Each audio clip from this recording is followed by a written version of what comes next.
폐지 줍는 이렇기 부천사 할머니의 인생 지혜.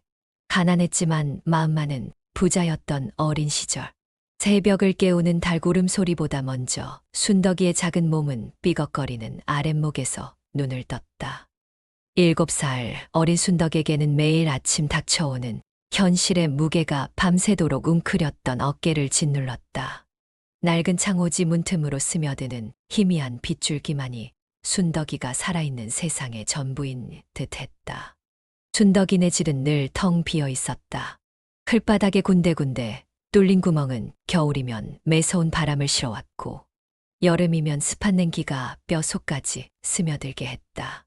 아버지는 병석에 누워 기침만 콜록거렸고 어머니는 하루 종일 남의 밭일을 나가거나 품앗이를 해야 겨우 몇 끼니의 쌀이라도 구해올 수 있었다.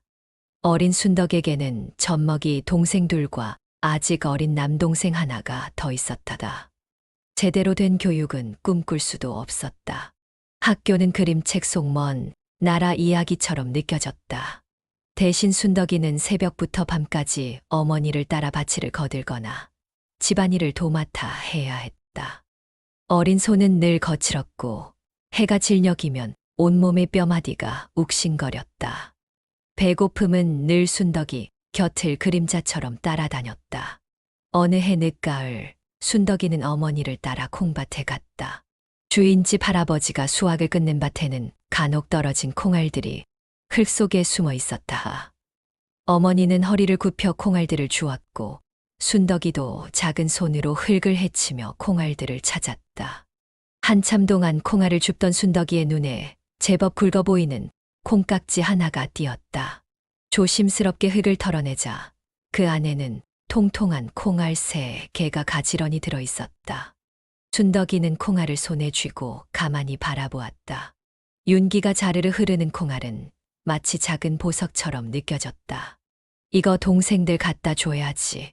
배고파 울던 동생들의 얼굴이 떠올랐다. 순덕이는 얼른 콩알을 품속 깊이 넣었다.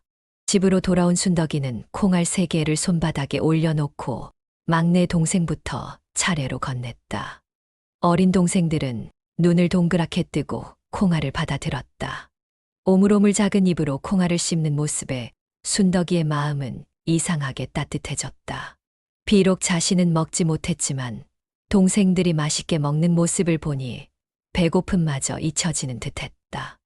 또 다른 날 순덕이는 뒷산으로 나무를 캐러 갔다. 숲길을 걷던 순덕이는 풀숲에서 날개에 상처를 입은 작은 새 한 마리를 발견했다. 어린 새는 제대로 날갯짓도 못하고 바둥거리고 있었다. 순덕이는 조심스럽게 새를 두 손으로 감싸 안았다. 작은 심장이 파닥거리는 것이 느껴졌다. 집으로 돌아온 순덕이는 어머니에게 새를 보여주었다.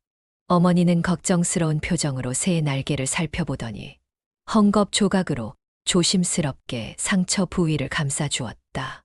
순덕이는 매일 새에게 물과 좁쌀을 가져다 주었고 정성껏 보살폈다.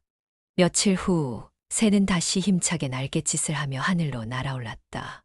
작은 생명이 다시 자유롭게 하늘을 나는 모습을 보며 순덕이는 가슴 벅찬 기쁨을 느꼈다. 자신이 베푼 작은 도움으로 인해 생명이 다시 날아오를 수 있었다는 사실이 어린 순덕이에게 큰 감동으로 다가왔다. 어느 겨울 매서운 추위가 온 동네를 꽁꽁 얼어붙게 만들었다. 순덕이네 집은 제대로 된 난방도 되지 않아 밤이면 온 가족이 낡은 이불을 끌어안고 추위에 떨었다. 며칠 동안 변변한 끼니를 잊지 못해 모두들 지쳐 있었다. 그때 옆집 할머니가 따뜻한 팥죽 한 그릇을 순덕이네 가져다 주셨다. 김이 모락모락 나는 팥죽 냄새에 온 가족의 얼굴에는 오랜만에 따뜻한 기운이 감돌았다. 순덕이는 할머니에게 연신 고맙다고 인사하며 팥죽을 받아들었다. 온 가족이 둘러앉아 팥죽을 나눠 먹었다. 따뜻한 온기가 온몸에 퍼져나가는 듯했다. 그날 밤 순덕이는 난생 처음 배부르고 따뜻하게 잠들 수 있었다. 어린 순덕이는 가난 때문에 늘 배고팠고 힘든 일에 지쳐 울기도 많이 울었다.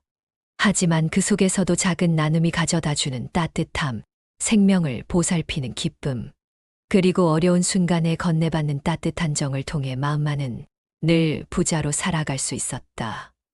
남의 밭에서 떨어진 콩알 3개를 동생들과 나누어 먹을 때 느꼈던 벅찬 행복, 상처.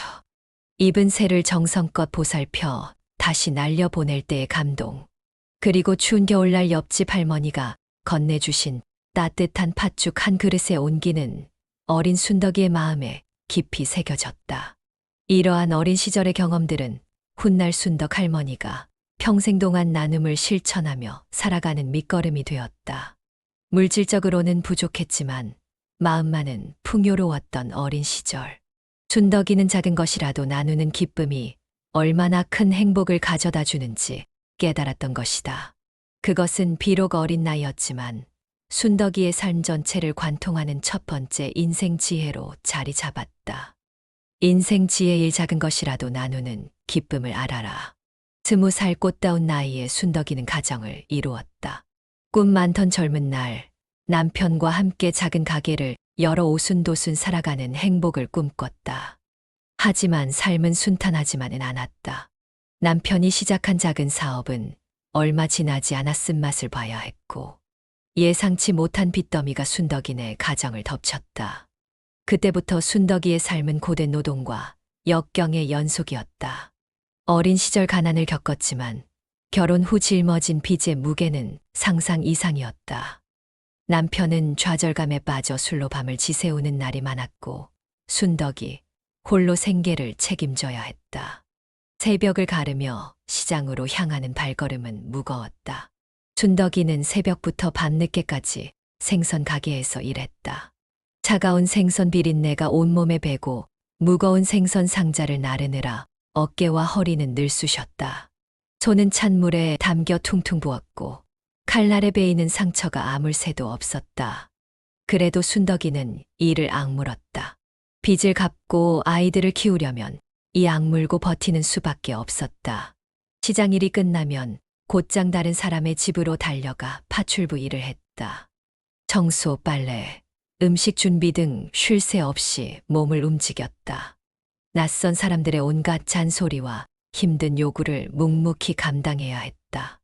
때로는 서러움에 눈물이 핑 돌았지만 어린 자식들의 얼굴을 떠올리며 다시 힘을 냈다. 폐지를 줍기 시작한 것도 그때였다. 시장에서 일하다가 버려진 종이 상자나 신문 뭉치를 보면 그냥 지나칠 수 없었다. 남들이 쓰레기로 여기는 폐지 한 장, 한 장이 순덕이에게는 작은 희망의 조각처럼 느껴졌다. 밤늦도록 골목길을 헤매며 폐지를 모았고 그렇게 모은 폐지를 팔아 손에 쥔 몇 푼의 돈은 가뭄의 단비처럼 소중했다. 고된 노동에 지쳐 쓰러질 것 같은 날들도 많았다. 하지만 순덕이는 쉽게 포기할 수 없었다. 등에 짊어진 빚의 무게 그리고 굶주린 아이들의 눈망울이 순덕이에게는 가장 강력한 채찍이었다. 나는 엄마니까 어떻게든 이겨내야 해. 순덕이는 수없이 되뇌었다. 그녀의 삶은 마치 질긴 풀이 같았다. 아무리 짓밟아도 다시 꿋꿋하게 일어섰다. 이렇게 힘든 시간을 보내면서 순덕이에게는 돈의 소중함이 절실하게 와닿았다. 땀 흘려 번 돈 한 푼, 한 푼이 얼마나 값진 것인지 온몸으로 깨달았다. 그래서 순덕이는 작은 돈이라도 함부로 쓰는 법이 없었다. 시장에서 콩나물 한 봉지를 살 때도 값을 깎고 또 깎았고 낡은 옷은 해질 때까지 기워 입었다. 먹을 것이 조금이라도 남으면 버리는 법이 없이 알뜰하게 보관했고 닳고 해진 물건도 버리지 않고 최대한 고쳐서 사용했다. 남들이 보기에는 옹색하고 궁상맞아 보일 수도 있었다. 하지만 순덕이에게는 그것이 삶의 방식이었다. 땀방울의 가치를 알기에 함부로 낭비할 수 없었고 어려운 시절을 이겨내기 위한 절실한 몸부림이었다. 그녀의 절약 정신은 단순히 돈을 아끼는 행위를 넘어 고된 노동으로 얻은 것에 대한 존중이자 미래를 위한 굳건한 의지의 표현이었다. 세월이 흘러 빚은 거의 다 갚았지만 순덕이의 근면함과 절약 정신은 여전히 변함없었다. 몸에 밴 습관은 쉽게 사라지지 않았고 그녀는 여전히 새벽부터 일어나 부지런히 움직였고 작은 돈이라도 소중하게 여겼다. 힘들었던 시절의 경험은 순덕이에게 그 어떤 보석보다 값진 교훈을 남겼다. 땀 흘려 번 돈의 소중함, 그리고 작은 것 하나라도 아껴 쓰는 습관이야말로 순덕이가 험난한 세상을 살아오는 동안 가장 큰 힘이 되어준 버팀목이었던 것이다. 인생 지혜 이 땀 흘려 번 돈의 소중함을 알고 아껴 쓰는 습관을 들여라. 새벽 어둠을 헤치고 나선 순덕이의 손수레는 여느 때처럼 폐지로 가득 채워졌다. 낡은 골목길을 따라 힘겹게 손수레를 끌고 가던 순덕이의 발걸음이 갑자기 멈췄다. 길모퉁이에서 발을 헛디뎌 그만 손수레가 넘어지고 만 것이었다. 아이쿠, 순덕이의 입에서 짧은 신음이 터져 나왔다. 쏟아진 폐지 더미 아래 순덕이는 한동안 꼼짝없이 앉아 있었다. 그때 할머니 괜찮으세요? 라는 다급한 목소리가 들려왔다. 옆 건물에서 아침 운동을 나오던 젊은 남자가 순덕이를 발견하고 달려온 것이었다. 남자는 순덕이를 일으켜 세우고 쏟아진 폐지를 함께 정리해 주었다. 감사합니다. 젊은 양반 덕분에 살았네. 순덕이는 연신 고마움을 표했다. 남자는 폐지를 손수레에 다시 실어주며 말했다. 할머니, 이렇게 무거운 걸 매일 끌고 다니시는 건 너무 힘드시겠어요. 혹시 폐지 모으시는 곳이 정해져 있으세요? 순덕이는 망설이다가 조심스럽게 말했다. 예, 저쪽 고물상에 조금씩 팔고 있지요. 남자는 잠시 생각하더니 환하게 웃으며 말했다. 제가 아는 분이 재활용센터를 운영하시는데 훨씬 좋은 가격에 매입해 주실 거예요. 앞으로 저한테 연락 주세요. 제가 할머니 폐지 모아다 드릴게요. 뜻밖의 도움의 손길에 순덕이는 눈시울이 뜨거워졌다. 그날 이후 젊은 남자는 매주 2번씩 순덕이의 폐지를 대신 수거해 재활용센터에 팔아다 주었고 순덕이는 이전보다 훨씬 많은 돈을 손에 쥘 수 있었다.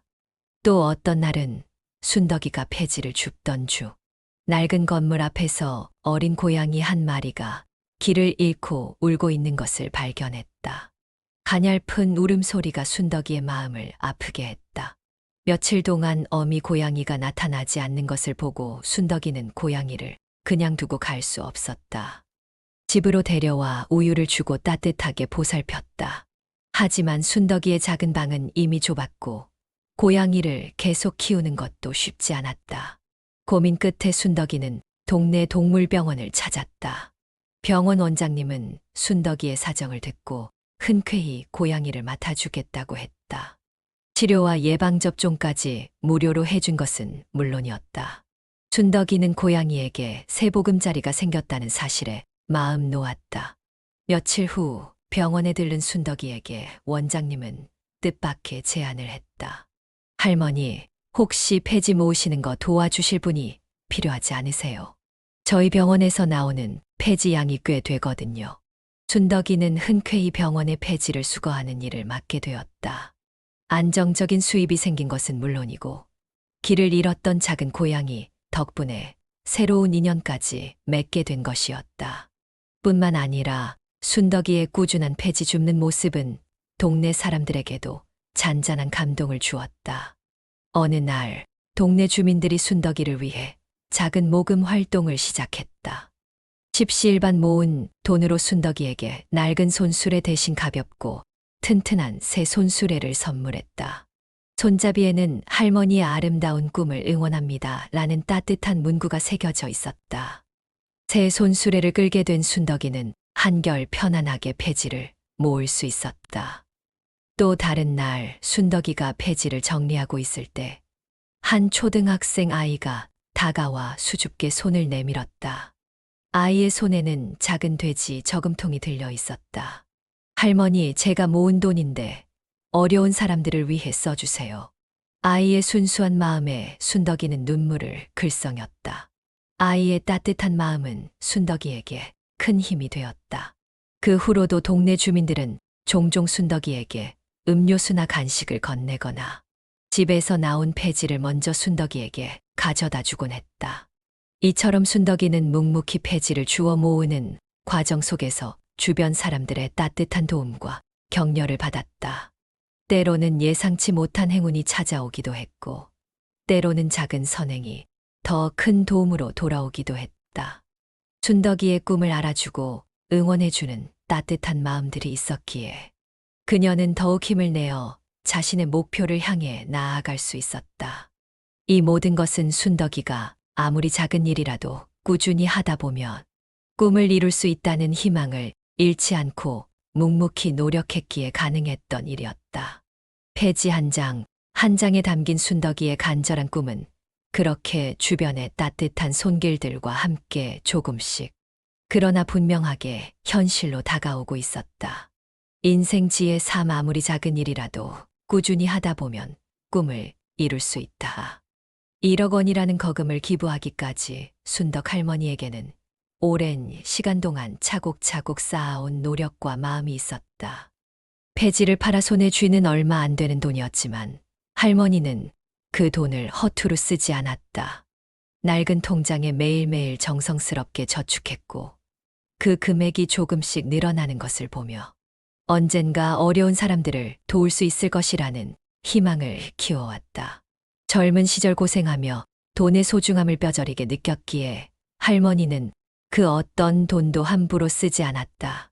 식비를 아끼기 위해 시장에서 떨어진 채소를 주워다 먹었고 옷이 해지면 손수 꿰매 입었다. 그렇게 모은 돈은 고스란히 통장으로 향했다. 주변 사람들은 할머니 그렇게 아끼다가 병나세요 라고 걱정했지만 할머니는 이 돈은 그냥 돈이 아니야. 어려운 사람들한테 줄 희망이지 라고 말하곤 했다. 그렇게 10년이 넘는 세월 동안 묵묵히 폐지를 줍고 돈을 모았다. 젊은 시절 남편의 사업 실패로 짊어졌던 빚을 갚고 자식들을 키우면서도 할머니는 나눔의 꿈을 잊지 않았다. 손수레를 끌고 언덕길을 오르내리는 힘든 날에도 매캐한 먼지를 마시며 콜록거리는 날에도 할머니는 이 돈 모아서 어려운 사람들을 도와야 한다는 생각 하나로 버텼다. 그러던 어느 날 통장을 정리하던 할머니는 깜짝 놀랐다. 액수를 세어보니 무려 1억 원이 넘는 돈이 모여 있었던 것이다. 폐지 한 장, 한 장을 팔아 이렇게 큰 돈을 모았다는 사실이 할머니 자신도 믿기지 않았다. 벅찬 감동과 함께 이제야 오랫동안 품어왔던 꿈을 이룰 수 있게 되었다는 생각에 가슴이 뭉클해졌다. 할머니는 돈을 어떻게 쓸까 며칠 밤낮으로 고민했다. 값비싼 옷을 사 입거나 맛있는 음식을 마음껏 먹을 수도 있었지만 할머니의 마음은 이미 다른 곳을 향하고 있었다.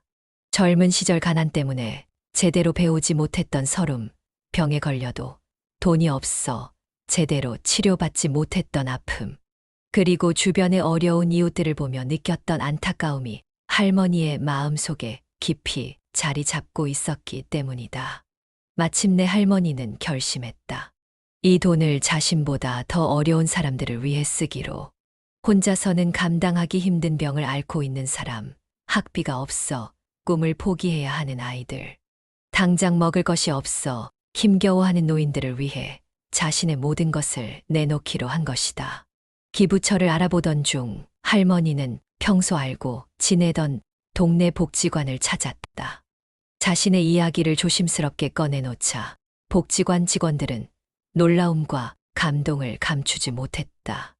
할머니의 따뜻한 마음에 깊이 감사하며 할머니의 뜻에 따라 소중한 돈을 어려운 이웃들에게 전달하기로 약속했다. 기부 당일 복지관 당당에서 작은 전달식이 열렸다. 낡은 옷차림의 순덕 할머니가 떨리는 목소리로 기부금을 전달하는 모습은 많은 사람들에게 깊은 울림을 주었다. 방송국과 신문사 기자들도 찾아와 할머니의 감동적인 이야기에 귀를 기울였다. 할머니는 인터뷰에서 이렇게 말했다. 어려운 시절을 겪어봐서 얼마나 힘든지 잘 알아요. 이 돈이 그분들에게 조금이나마 힘이 되었으면 좋겠습니다. 돈을 쓰는 순간보다 기부 후 할머니의 마음은 더욱 평온하고 행복했다. 오랫동안 마음속에 품어왔던 나눔의 꿈을 이루었다는 기쁨, 그리고 자신의 작은 노력이 다른 사람들에게 희망이 될 수 있다는 사실에 가슴이 벅차올랐다. 주변 사람들은 할머니의 따뜻한 마음에 감탄했고 할머니의 선행은 많은 이들에게 귀감이 되었다. 인생 지혜사 물질적인 풍요보다 마음의 풍요를 줬고 나눌수록 행복은 커진다. 1억 원이라는 거금을 기부한 후 순덕 할머니의 일상은 이전과 크게 다르지 않았다. 새벽을 깨우는 닭 울음소리에 눈을 뜨고 낡은 손수레를 끌며 익숙한 골목길을 따라 폐지를 찾아 나서는 하루하루였다. 달라진 것이 있다면 할머니를 바라보는 동네 사람들의 눈빛과 건네는 따뜻한 말 한마디였다. 기부 소식이 알려진 후 순덕 할머니는 순식간에 동네의 유명 인사가 되었다. 방송국 기자들이 찾아와 연신 카메라 셔터를 눌렀고 신문에는 할머니의 감동적인 이야기가 훈훈한 미담으로 소개되었다. 멀리 사는 자식들은 이제 그만 고생하시고 편히 쉬시라며 걱정했지만 할머니는 그저 손사래를 쳤다. 아직은 이렇게 움직이는 게 좋아. 그래야 밥맛도 있고 잠도 잘 오지. 예전에는 그저 폐지 줍는 할머니로 익숙했던 순덕 할머니에게 이제 사람들은 기부 천사 할머니 혹은 마음씨 고운 할머니라는 새로운 호칭을 붙여주었다. 골목길을 지나갈 때면 할머니, 안녕하세요 하고 밝게 인사하는 아이들의 목소리가 더욱 커졌고 어른들은 따뜻한 미소와 함께 정말 대단하세요. 존경합니다. 라는 존경의 말을 건네곤 했다. 어떤 날은 폐지를 줍고 돌아오는 길에 동네 빵집 사장님이 가꾸운 따뜻한 빵공지를 할머니 손에 쥐어주기도 했다. 할머니, 항상 좋은 일 하시니 복 받으실 거예요. 이건 제가 드리는 작은 선물입니다. 또 다른 날에는 슈퍼마켓 할머니가 시원한 음료수 한 병을 건네며 말했다. 더운 날씨에 고생 많으시죠? 이거 드시고 힘내세요. 뿐만 아니라 순덕 할머니의 이야기에 감동받은 익명의 독지가들이 작은 정성을 보내오기도 했다. 할머니의 낡은 집 우편함에는 손으로 쓴 편지와 함께 현금이 담긴 봉투가 놓여 있기도 했고 복지관을 통해 따뜻한 겨울 외투나 건강식품 등이 전달되기도 했다. 할머니는 그들의 따뜻한 마음에 일일이 감사 편지를 써서 답장하곤 했다. 가장 큰 변화는 동네 주민들의 자발적인 도움이었다. 예전에는 할머니 혼자 힘겹게 폐지를 모았지만 이제는 동네 사람들이 집에서 나온 폐지를 깨끗하게 정리해서 할머니에게 먼저 가져다 주는 경우가 많아졌다. 어떤 젊은 부부는 아예 차를 끌고 와서 할머니가 모은 폐지를 고물상까지 대신 옮겨주기도 했다. 어느 날 순덕 할머니가 폐지를 분류하고 있을 때 어린 손주를 데리고 산책을 하던 한 아주머니가 다가왔다. 아주머니는 아이에게 할머니를 가리키며 말했다. 저 할머니는 우리 동네의 자랑스러운 분이셔. 어려운 사람들을 위해 큰 돈을 기부하신 정말 멋진 분이란다. 너도 나중에 할머니처럼 따뜻한 마음을 가진 사람이 되려. 아이는 초롱초롱한 눈으로 할머니를 바라보았고 할머니는 환하게 웃으며 아이의 머리를 쓰다듬어 주었다. 기부 후에도 여전히 힘든 폐지 줍는 일을 계속하는 할머니를 보며 몇몇 사람들은 이제 그만 쉬셔도 될 텐데 라며 안타까워하기도 했다. 하지만 할머니의 생각은 달랐다. 내 몸이 움직일 수 있을 때까지는 이렇게 하는 게 좋아. 그래야 건강도 유지하고 또 조금이라도 더 어려운 사람들을 도울 수 있지 않겠어. 할머니에게 폐지 줍는 일은 단순한 노동이 아니라 건강을 유지하는 방법이자 나눔을 실천하는 작은 행동이었던 것이다. 할머니는 화려한 삶이나 편안한 노후를 꿈꾸지 않았다. 그저 지금처럼 매일 아침 눈을 뜨고 두 다리로 걸어 다니며 주변 사람들과 따뜻한 정을 나누는 소박한 일상에 만족했다. 가진 것에 많고 적음이 중요한 것이 아니라 어떤 마음으로 살아가느냐가 중요하다는 것을 할머니는 자신의 삶을 통해 보여주고 있었다. 이렇듯 순덕 할머니는 소박한 일상 속에서도 감사함을 느끼며 살아가는 것이 진정한 행복임을 몸소 실천하고 있었다. 사람들의 따뜻한 응원 속에서 그녀는 오늘도 변함없이 낡은 손수레를 끌고 나선다. 그 평범한 발걸음 하나하나가 세상에 전하는 가장 아름다운 메시지임을 깨닫게 하면서 말이다. 인생 지혜 오소박한 일상 속에서도 감사함을 느끼며 살아가는 것이 진정한 행복이다.